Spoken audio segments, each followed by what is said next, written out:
Hello all! Today I'll be working on a scarf with a lot of doubled up weft and showing how you can utilize all those random small balls of wool. I hope you enjoy. My name is Took. I'm a disabled genderqueer weaver who's had life take odd turns, but who knows that even tattered and worn yarn still has value, and that tired joints and health flares don't have to stop the journey. I weave exclusively with secondhand fibers, aided with adaptive warping, HR and OSHA cats, and a wonderful found family. Welcome to Hawksong Weaving, where all our paths are a little bit warped. First, a bit of an explanation on why I've developed this adaptive warping method. I have hypermobile Ehlers-Danlos syndrome, which has cascaded into postural orthostatic tachycardia syndrome. So for time's sake, know that I have joints that don't work, and if I shift positions too quickly, I get pre-syncope or pre-fainting symptoms. All of this comes with chronic pain, so for a lot of reasons, a traditional warping board doesn't work for me, along with being really expensive and taking up a lot of space in my small studio. So I use an accordion coat rack as my warping board. It's nice and neat, it contracts into a nice smaller space, and I can adjust it as I need to. And I don't need to be up and down and all around and having tachycardia, a racing heart, that stresses out my medical alert cat Penelope. I'm currently doing this warp with some donated wool balls of yarn that I had, and experience tells me, even though that this did not have a label on it, that it's a mohair merino blend, more merino than mohair, but it's got that faint fuzziness that indicates there's some mohair content. I do not recommend warping with primarily mohair content wool yarn. It will try to cling to itself far more than you want, and it'll be an exercise in frustration and futility. But a little bit of mohair content is absolutely fine, and especially if your warp is wide enough spaced, it's not too much of an issue and will help cling to the variety of fibers, so this is a perfect warp choice for a doubled up weft.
A bit of a time skip because I was moving a bit slowly, but with the warp thread sorted, I'm lifting up the loom to release the warping board from the loom, gathering the warp threads into one large bundle and using the back of my neck to drape them over and keep them tidy and out of the way, while I collapse the warping board and get it tucked out of the way until I'm at a full pause point where I can get it unclamped from my desk.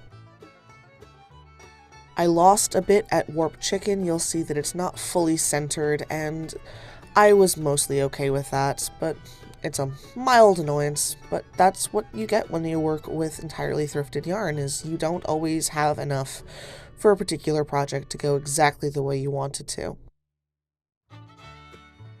I use terry cloth towels to cushion the warp threads. This helps prevent the finished weaving from being tighter at the ends and looser in the middle, creating a sort of sausage profile in the weaving. Next step is rollin', rollin', rollin', ride. I apologize for my horrible singing, but yeah, just rolling the warp back onto the back of the loom. I enjoy doing this part because it lets me double check that there aren't any knots. I can usually see knots as I warp, but it gives me an time to figure out if there's going to be any problem spots with this particular warp. The way I warp has me cutting the warp loops at the end of winding the warp. This is what's easiest on my body. It won't work for everyone, but that's okay. This isn't a great angle, but I'm being careful to pay attention to how the warp threads are laying on the back bar of the loom, and the right-hand thread goes through the smaller hole in the rigid heddle reed. It's not critical, and some minor mistakes aren't the end of the world, but it does make it easier to keep the tension on the warp threads even across the entire weaving.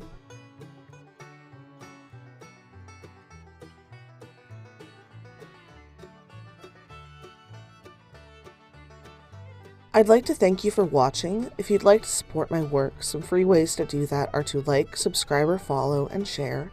This applies to other small artists as well. It's a great way to let the social media algorithms know that this is content worth watching. If you'd like to support me financially, there's a Buy Me a Coffee linked below, which acts as sort of a tip jar. Also, now that there are so many of you absolutely fantastic and wonderful subscribers, I've been able to link the online Hawksong Weaving shop, so feel free to check out the unique handwoven products. This next bit is absolutely a joke, but just in case, in this economy I won't say no. For $1,000 a month, you can tell me that I'm not actually disabled, I'm just lazy, and to try whatever yoga, juice cleanse, snake oil nonsense fixed your cousin. Feel free to message me and I'll get you my payment deets. I take Cash App, Venmo, and PayPal for this nonsense. And there's a new exciting thing in the works. Some friends and I have started a new nonprofit, Mill River Marginalized Artists Collective. The Mill River Marginalized Artists Collective, or MRMAC, provides support, resources, and opportunities for marginalized artists by marginalized artists and our supporters here in Western Massachusetts. Separate we are small, together we are mighty. Our goal is to get a retail space in which to sell discounted, reclaimed art supplies and art by the marginalized artists of Western Massachusetts, and to offer grants to local marginalized artists for the purposes of purchasing art machines, looms, printing presses, printers, etc., digital advertising, art market vendor fees, transportation, and rental fees for MRMAC retail space. The long-term goal is to offer a full lending library of art machines and other supplies, classes for artists by artists, and attend art markets on each other's behalf. Essentially, we're unionizing and forming a guild, because there's a lot of predatory businesses in this area, unfortunately, and setting up a store and an art market is exhausting and takes its toll on your body, and that's if you're lucky to be able to get a vending event every weekend. I'll attach all the links down below. One of the best ways to help is to follow and share everything we post in order to get our content past the algorithm suppression. Because our existence has been deemed political, and apps like Insta aren't going to share our work as easily.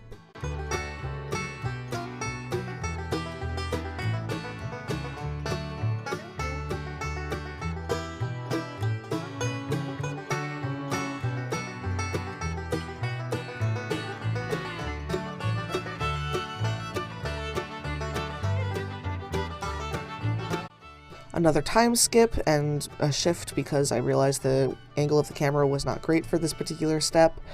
Attaching the warp to the bottom apron bar is pretty easy. I finger comb it, get it separated into bits about 4 to 5 warp threads wide, separate these bits into 2, and then do a half hitch tie to the apron bar. If you're not working with wool, absolutely do a narrower hitch tie, like much less warp across, because it will have a harder time like easing back into itself under a steam blocking. but I found that wool scarves like this can handle a bit wider of a hitch tie.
Now getting things all hooked up with the final terry cloth towel, and we're getting close to being able to weave.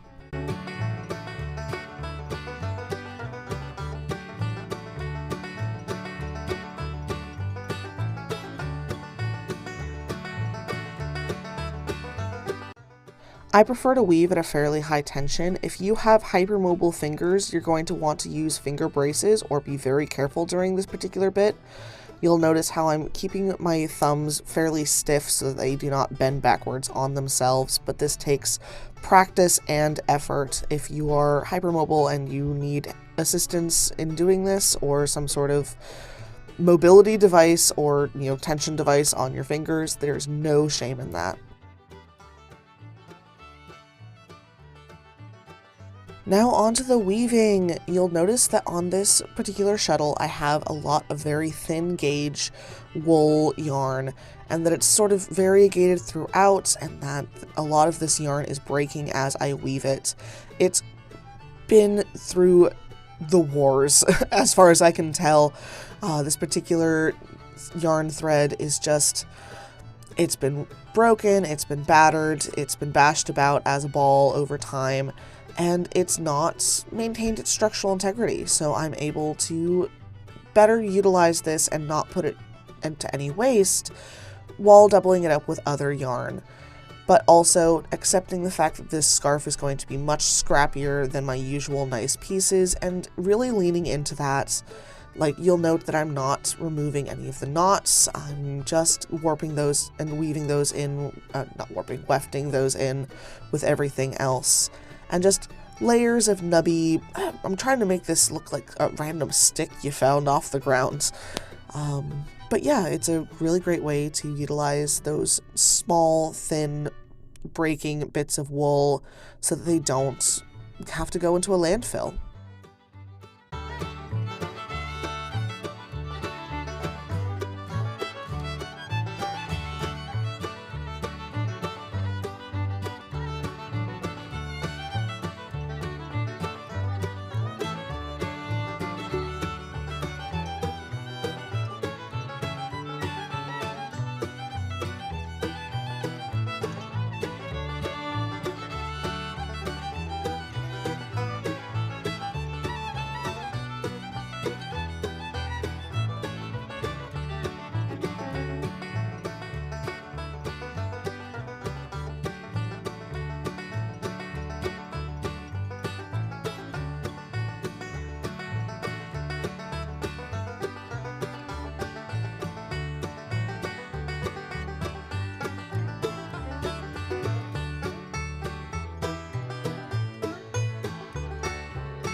Now tying off the scarf fringes, I prefer to do 2x2 warps tied into a fringe of 4, but we'll do a double sliding knot of 3 if I don't have a wide enough warp like I did with this particular piece.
Now unrolling the piece and getting the first glimpse of this ombre pattern as I've undone this.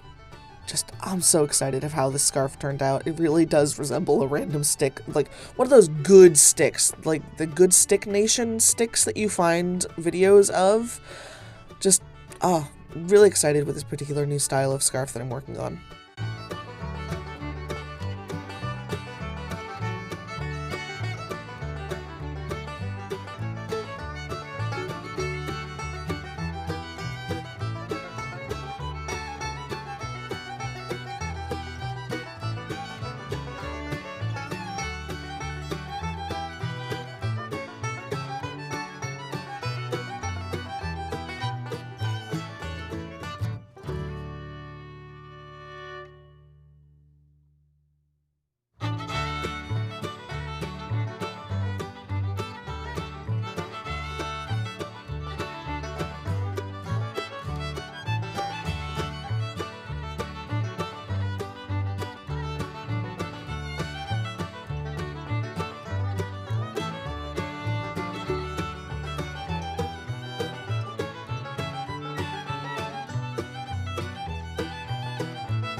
Usually I steam block my scarves before I finish tying off the fringe, but my joints were hurting and I didn't want to get up immediately. So I take my shears and eyeball the length of fringe that I want and use the don't ask me how much I spent on these good shears and trim it.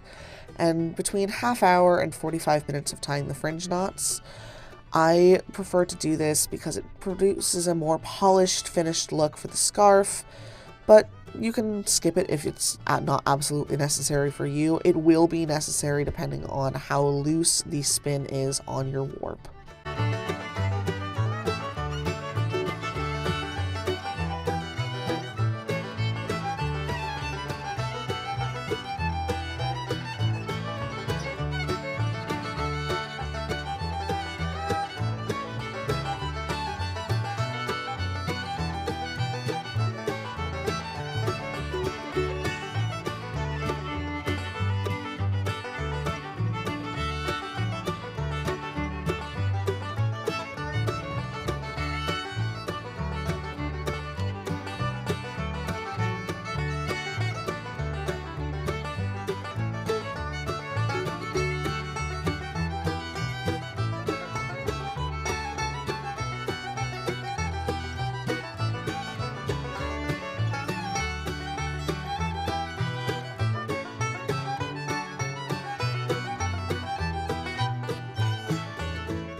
Once the acetaminophen finally hit in, I ended up doing a steam blocking for this wool blend scarf. This helps the wool fibers to soften into each other and relax into the weave.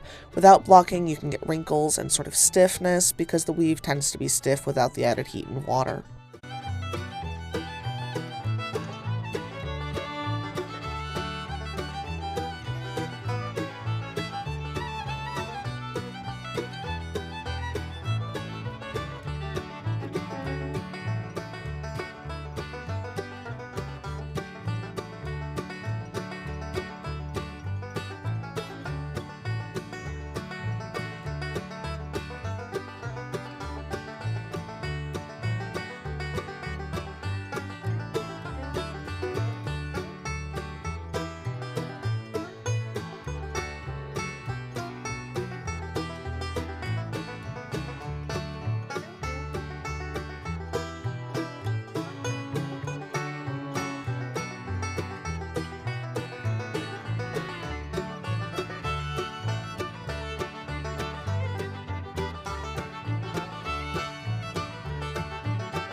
Thank you for coming along as I wove a scarf from different thrift store yarns.